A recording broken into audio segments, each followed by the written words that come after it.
చరిత్రలో కొన్ని రహస్యాలు దశాబ్దాల పాటు మౌనంగానే ఉండిపోతాయి. కానీ కొన్నిసార్లు ఊహించని విధంగా అవి బయటపడి మనల్ని దిగ్భ్రాంతికి గురిచేస్తాయి. అలాంటి ఓ భయంకరమైన రహస్యమే సుమారు 80 ఏళ్ల తర్వాత అంటే ఇప్పుడు వెలుగులోకి వచ్చింది. ఇది రెండవ ప్రపంచ యుద్ధ సమయంలో హిట్లర్ యొక్క అత్యంత రహస్య స్థావరమైన వోల్ఫ్స్ లైర్ శిథిలాల కింద సమాధి చేయబడిన ఒక కథ. లక్షలాది మంది చావుకు ప్రణాళికలు గీసిన అదే ప్రదేశంలో నాజీ జర్మనీలో రెండో అత్యంత శక్తివంతమైన వ్యక్తి హెర్మన్ గోరింగ్ నివసించిన ఇంటి బేస్మెంట్లో 5 అస్థిపంజరాలు బయటపడ్డాయి.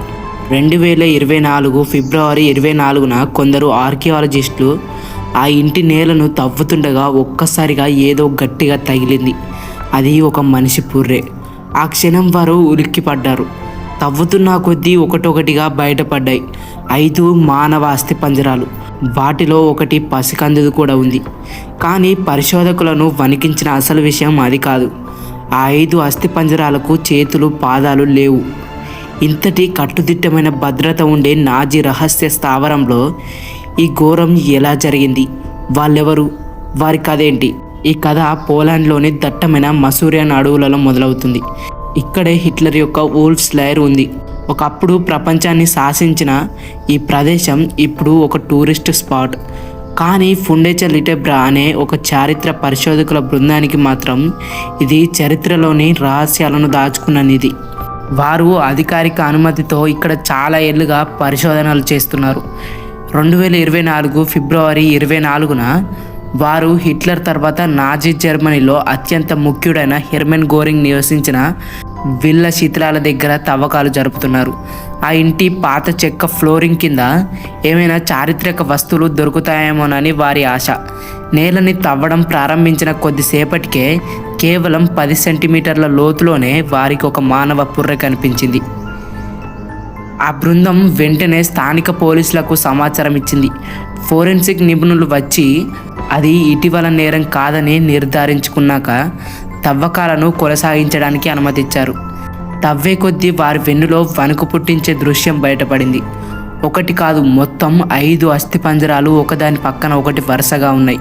పరిశీలనలో ఆ 5 అస్థిపంజరాలలో 3 పెద్దవారివి, ఒకటి యువకుడిది, మరొకటి పసికందుదని తేలింది. బహుశా అదొక కుటుంబం కావచ్చు. కానీ అత్యంత భయంకరమైన విషయం ఆ 5 అస్థిపంజరాలకు చేతులు పాదాలు లేకపోవడం. వారి దగ్గర ఎలాంటి బట్టలు ఆభరణాల వంటివి కూడా దొరకలేదు. అంటే వారిని నగ్నంగా పాతిపెట్టి ఉండవచ్చు. ఈ ఆవిష్కరణతో 80 ఏళ్ళుగా నిశ్శబ్దంగా ఉన్న ఒక రహస్యం ఇప్పుడు ప్రపంచం ముందు ఎన్నో ప్రశ్నలను మిగిల్చింది. ఈ అస్థిపంజరాల మిస్టరీని అర్థం చేసుకోవాలంటే మనం మొదట వోల్ఫ్స్ లైర్ గురించి తెలుసుకోవాలి. ఇది కేవలం మిలిటరీ బేస్ కాదు, మరణంతో నిండిన ప్రదేశం. రెండవ ప్రపంచ యుద్ధ సమయంలో నాజీ జర్మనీ యొక్క నాడీ కేంద్రం. దాదాపు 6.5 కిలోమీటర్ల పెద్ద ప్రాంతంలో 200కు పైగా భవనాలతో దీన్ని నిర్మించారు. వీటిలో 50కి పైగా భారీ బంకర్లున్నాయి. దీని చుట్టూ 50,000కు పైగా ల్యాండ్ మైన్లను కూడా అమర్చారు. హిట్లర్ తన యుద్ధకాలంలో ఎక్కువ రోజులు అంటే సుమారు 800 రోజులకు పైగా ఇక్కడే గడిపాడు. సోవియట్ యూనియన్పై దాడికి ఆపరేషన్ బార్బరోసా వంటి భయంకరమైన యుద్ధ ప్లాన్లను ఇక్కడి నుంచే తయారు చేశారు. హెర్మన్ గోరింగ్, మార్టిన్ బోర్బన్ వంటి నాజీ అగ్రనాయకులందరూ ఇక్కడే ఉండేవారు. భద్రత ఎంత కఠినంగా ఉండేదంటే అనుమతి లేకుండా ఈగ కూడా లోపలికి రాలేదని చెప్పుకునేవారు. జూలై 20, 1944న హిట్లర్ను చంపడానికి జరిగిన ఫెయిల్ అయిన ఆపరేషన్ వాల్కైరీ బాంబు దాడి జరిగింది ఇక్కడే. ఇంతటి భద్రత ఉన్న ప్రదేశంలో, అందులోనూ నాజీ సామ్రాజ్యపు రెండో అత్యంత ముఖ్యమైన వ్యక్తి ఇంటి బేస్మెంట్లో 5 మృతదేహాలను ఎవరికి తెలియకుండా ఎలా పాతిపెట్టగలిగారు? ఇదే అంతు చిక్కని ప్రశ్న. పోలీసులు, ఫోరెన్సిక్ నిపుణుల ముందున్నది దశాబ్దాల నాటి చిక్కుముడి. ఈ పజిల్లోని ప్రతి విషయం మరిన్ని ప్రశ్నలను పుట్టించింది. ప్రధాన చిక్కుముడి ఏంటంటే చేతులు పాదాలు ఎందుకు లేవు? దీనిపై భిన్న వాదనలున్నాయి. వారిని చిత్రహింసలు పెట్టి గుర్తింపును చెరిపేయడానికి అవయవాలు తొలగించారా అనేది ఒక వాదన. కానీ ఫోరెన్సిక్ నిపుణులు మరో విధంగా కూడా చెప్పారు. దశాబ్దాల పాటు భూమిలో ఉన్నప్పుడు చేతులు పాదాలు వంటి చిన్న సున్నితమైన ఎముకలు మిగతా పెద్ద ఎముకల కన్నా వేగంగా సహజంగానే కుళ్ళిపోయే అవకాశం ఉందని వారు అనుకుంటున్నారు. కాబట్టి వాటిని ఉద్దేశపూర్వకంగా తొలగించారా లేదా అవి కాలంతో అవి పాడైపోయాయా అనేది చెప్పడం కష్టం. రెండవ చిక్కుముడి, వాళ్ళు ఎవరు? ఆ అస్థిపంజరాలు ఎలా ఉన్నాయో చూస్తే ఇది ఒక కుటుంబం అనే బలమైన అనుమానం ఉంది. కానీ వారి దగ్గర ఎలాంటి గుర్తింపు పత్రాలు లేకపోవడంతో వారిని గుర్తించడం దాదాపు అసాధ్యంగా మారింది. ఈ ఆవిష్కరణ తర్వాత పోలీస్ ప్రాసిక్యూటర్లు పూర్తి స్థాయి నేర విచారణ ప్రారంభించారు. ఫోరెన్సిక్ నిపుణుల ప్రాథమిక అంచనా ప్రకారం ఈ అవశేషాలు చాలా పాతవి, బహుశా రెండవ ప్రపంచ యుద్ధ కాలానికి చెందినవి కావచ్చని అభిప్రాయపడ్డారు. అయితే మార్చి 2024 చివరిలో ప్రాసిక్యూటర్ కార్యాలయం ఈ కేసుపై విచారణను నిలిపివేస్తున్నట్లు ఆశ్చర్యకరమైన ప్రకటన చేసింది. దీనికి కారణం ఇది నేరమని నిరూపించడానికి తగిన ఆధారాలు లేకపోవడమే. ఎముకలు బాగా శిథిలమైపోవడం వల్ల వారి మరణానికి ఖచ్చితమైన కారణాన్ని గుర్తించడం అసాధ్యమని ఫోరెన్సిక్ నిపుణులు తేల్చి చెప్పారు. గాయాల గుర్తులు కూడా కనుగోలేని పరిస్థితి. దాంతో చట్టపరంగా విచారణను మూసివేశారు. 5 అస్థిపంజరాల గుర్తింపు, వారి మరణానికి కారణం అన్నీ అధికారికంగా తెలియదు అని నమోదు చేయబడ్డాయి. అధికారిక విచారణ ముగిసిన చరిత్రకారులు కొన్ని థియరీస్ని ప్రతిపాదించారు. థియరీ 1. ఈ థియరీ ప్రకారం ఓల్స్లేయర్లో నిర్మాణానికి ముందే అక్కడ నివసించిన ఒక స్థానిక కుటుంబం చనిపోయి అక్కడే సమాధి చేయబడి ఉండవచ్చు. కానీ ఇందులో ఒక లోపం ఉంది.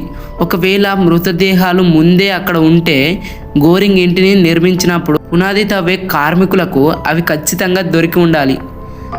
ఆ ఇంటి నీటి పైపులు నేరుగా అస్థిపంజరాల పక్కనే వెళ్తున్నాయని పరిశోధకులు గుర్తించారు. దాంతో ఈ అనుమానం నిజం కాదేమో అనిపిస్తుంది. థియరీ 2. ఇది చాలా భయంకరమైన అనుమానం. ఆ 5 నాజీల క్రూరత్వానికి బలైన బాధితులు కావచ్చు. ఓల్స్లేయర్లో పనిచేసే కార్మికులు లేదా స్థానికులను రహస్యంగా చంపి గోరింగ్ ఇంటి బేస్మెంట్లో పాతిపెట్టి ఉండవచ్చు.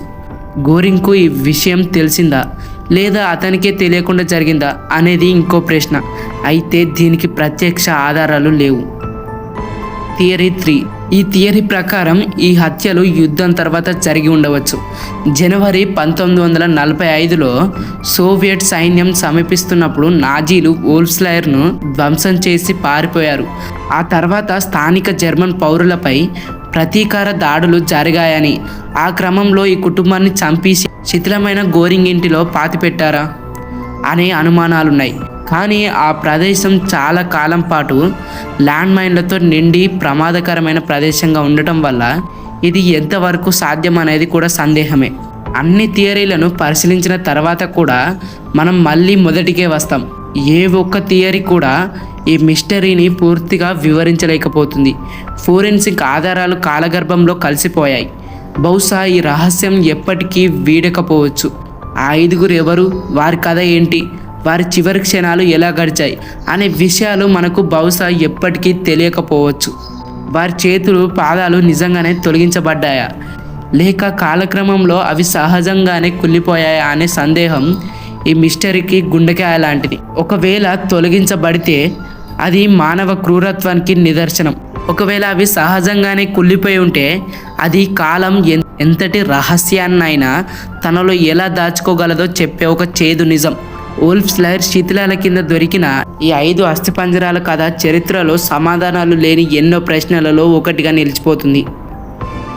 ఈ రహస్యం వెనుక ఉన్న నిజం ఏదై ఉంటుందని మీరు భావిస్తున్నారు? మీ అభిప్రాయాలను కామెంట్లో పంచుకోండి. ఇలాంటి మరెన్నో చారిత్రక రహస్యాల కోసం మన ఛానల్ను సబ్స్క్రైబ్ చేసుకోవడం మర్చిపోకండి.